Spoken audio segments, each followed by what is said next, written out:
Graça e paz, irmãos e irmãs, Redê do Coração.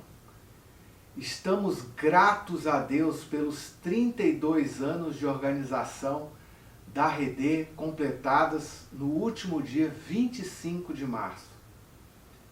Quanta história, quantas bênçãos, muitas saudades do nosso convívio, ansiando para que nosso retorno seguro chegue logo. Enquanto aguardamos nosso reencontro, relembro dos bons momentos que vivenciamos juntos. Tenho registro fotográfico de muitas dessas ocasiões e curto rever essas fotos. Acho que a maioria de nós gosta de ver álbuns de fotografia da família e de recordar as fotos salvas em nossos celulares, não é mesmo? Muito do sucesso do Instagram ou do Facebook é porque gostamos de ver fotos e imagens. Os evangelhos são como uma galeria de fotos, um álbum com as histórias de Jesus, da sua vida, ministério, morte e ressurreição. Fotos nas quais descobrimos como Jesus viveu e trabalhou para nos dar vida nova.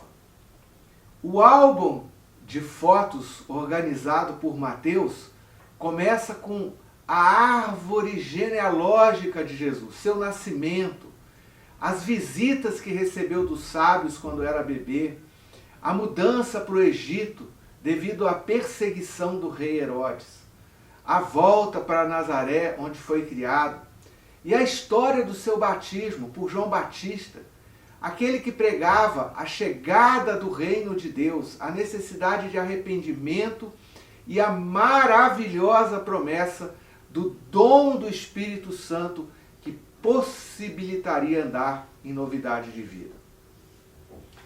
Hoje vamos considerar uma foto famosa, bem do início do ministério do Senhor. É aquela cena das tentações de Jesus, que acontece no deserto.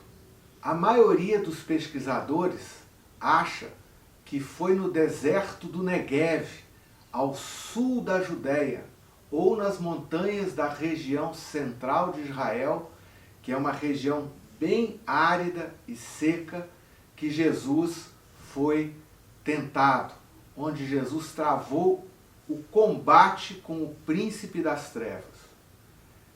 Essa informação sobre o contexto geográfico onde ocorreram as tentações é significativo, tanto por causa dos aspectos literários e teológicos desse texto, mas também pela semelhança com a situação difícil que estamos experimentando nessa pandemia. Deserto é todo e qualquer lugar em que somos postos à prova.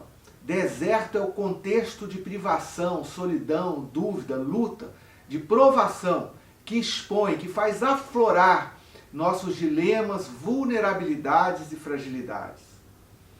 Ricardo Barbosa escreve que, embora o deserto seja contexto de enfrentamento do maligno, também é a esfera da revelação de Deus. É campo de ataque do diabo, mas também ocasião para conhecer melhor a Deus e provar o seu cuidado celestial. Em situações de deserto, quando estamos isolados, limitados, experimentando dificuldades, dias difíceis, podem surgir ideias ruins, pensamentos maus. Às vezes sobem à nossa mente e coração tentações. Essas precisam ser tratadas, enfrentadas à luz da palavra de Deus.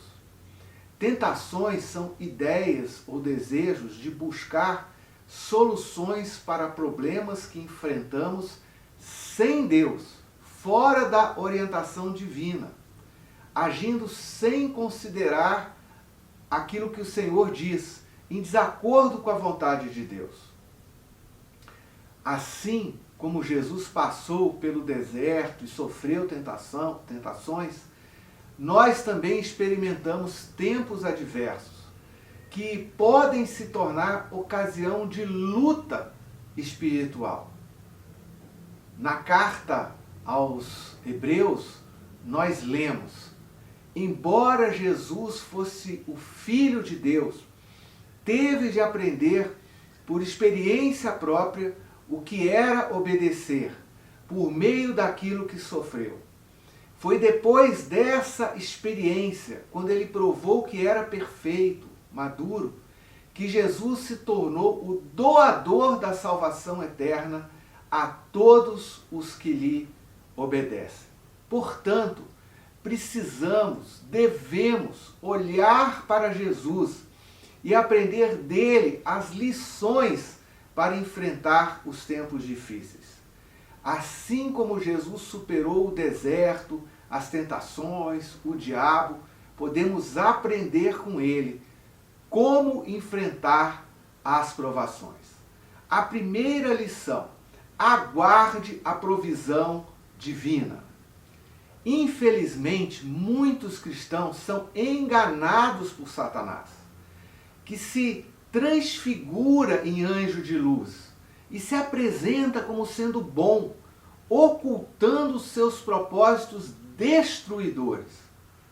Paulo diz que devemos agir de tal modo para que Satanás não tenha vantagem sobre nós, pois conhecemos os seus planos malignos.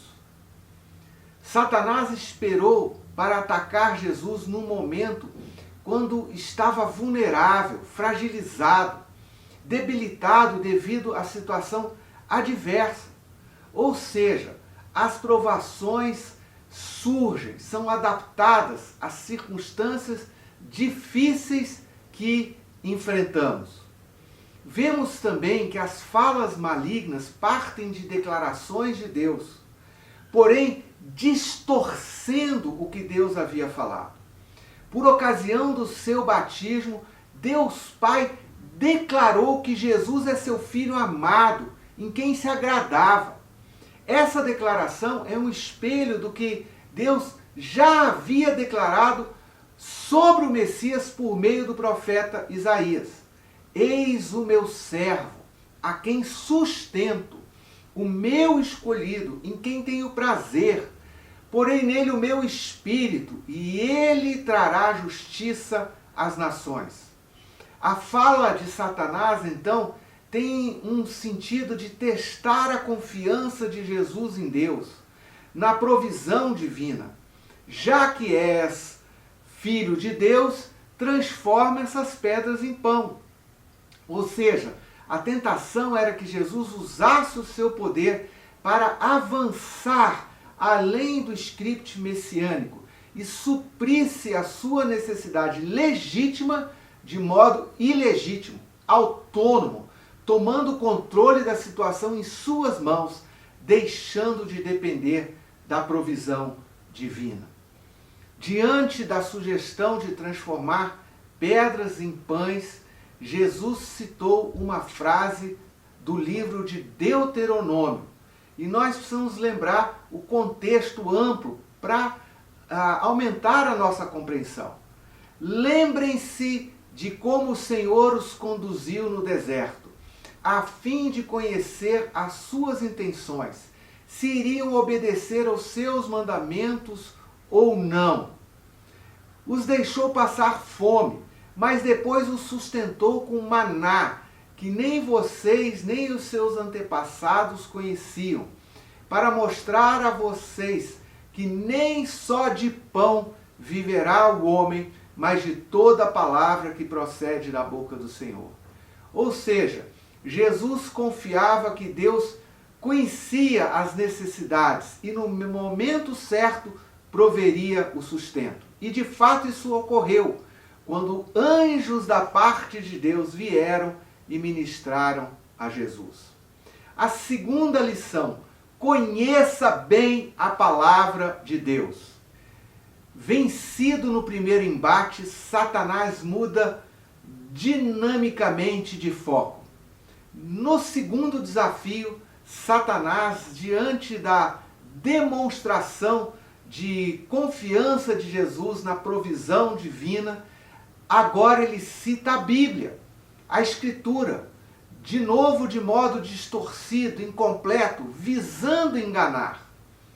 Satanás menciona partes do Salmo 91, aquele que a gente vê aberto nas casas de algumas pessoas, talvez com desejo de atrair para o seu lar as maravilhosas promessas ali contidas. Satanás então cita o Salmo como que dizendo para Jesus, já que você confia em Deus, já que você espera na provisão divina, prove a sua fé, atirando-se do pináculo do templo para que os anjos de Deus o sustentem. A tentação aqui é que Jesus prove a sua fé, que autovalide a sua confiança em Deus, que mostre a grandeza da sua fé, a força, que a sua fé funcione. A sugestão maligna é agir imprudentemente, presumindo que Deus dará proteção, reivindicando efeitos da fé que nunca foram informados, pretendidos ou prometidos pelo texto bíblico. Infelizmente, vemos alguns pastores dizendo às pessoas para irem aos cultos, nessa conjuntura de pandemia, de alto risco de contágio, para provar a sua fé. Dizem que é falta de fé ficar em casa, que a fé seria demonstrada indo aos templos. É exatamente isso que é tentar a Deus. É a tentação sutil de desobedecer a Deus, mantendo a capa de espiritualidade, da religiosidade, dizendo que confia na graça. É usar Deus para satisfazer aos seus próprios desejos. Em cada uma das provações, Jesus fundamentou a sua escolha, a sua decisão, orientando-se pelo texto bíblico. Jesus conhecia muito bem a Bíblia e sabia aplicar seus ensinos às situações que vivenciava. Observe como Jesus comparou uma declaração da Bíblia com outros trechos da Escritura, para ter uma perspectiva integral da mensagem bíblica. O texto bíblico foi citado pelo diabo fora do seu contexto, com o pretexto de induzir ao erro. Jesus respondeu, corrigindo a distorção enganosa, fake, afirmando um mandamento que diz: não tentarás ao Senhor teu Deus. É preciso conhecer a Escritura para discernir quando ela é mal usada. Você não pode depender só do que os outros falam. Você mesmo precisa estudar a Bíblia regularmente para crescer espiritualmente e suportar as provas que surgem em tempos adversos. É triste quando ouvimos alguns desdenhando, desvalorizando o conhecimento da palavra de Deus. Segundo o apóstolo Paulo, para ficarmos firmes contra as ciladas do diabo, precisamos vestir toda a armadura de Deus e tomar a espada do Espírito, que é a palavra de Deus, para que possamos resistir e permanecer inabaláveis. A terceira lição: faça as escolhas certas. Agora começa o terceiro round, a terceira tentação. A atuação maligna é diversificada. Ele tenta de várias formas, por diversos meios, nos afastar do caminho de Deus. Percebendo que Jesus é o Messias que vem trazer, implantar o reino de Deus sobre a terra, Satanás oferece um atalho, um caminho mais fácil para alcançar o seu propósito, para realizar a sua missão.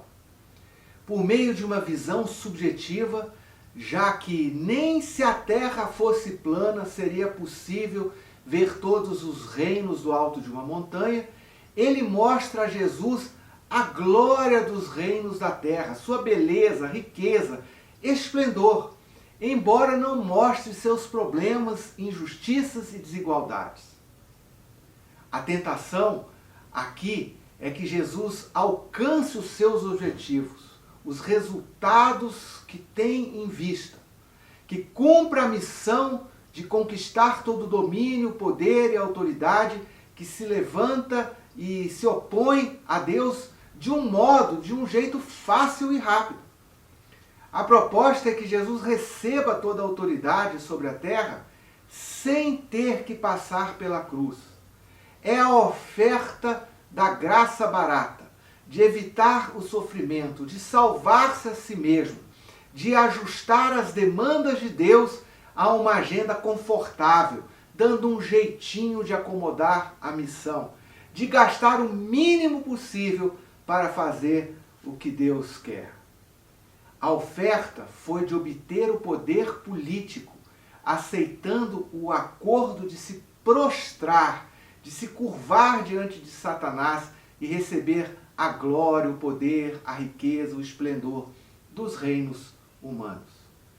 Infelizmente, por causa de uma teologia falsa de domínio, pastores e denominações flertam e abraçam o poder político, a possibilidade de obter riqueza, vantagem e glória dos reinos da terra, e almejam estabelecer politicamente, por meio de acordos e conchavos com o mal.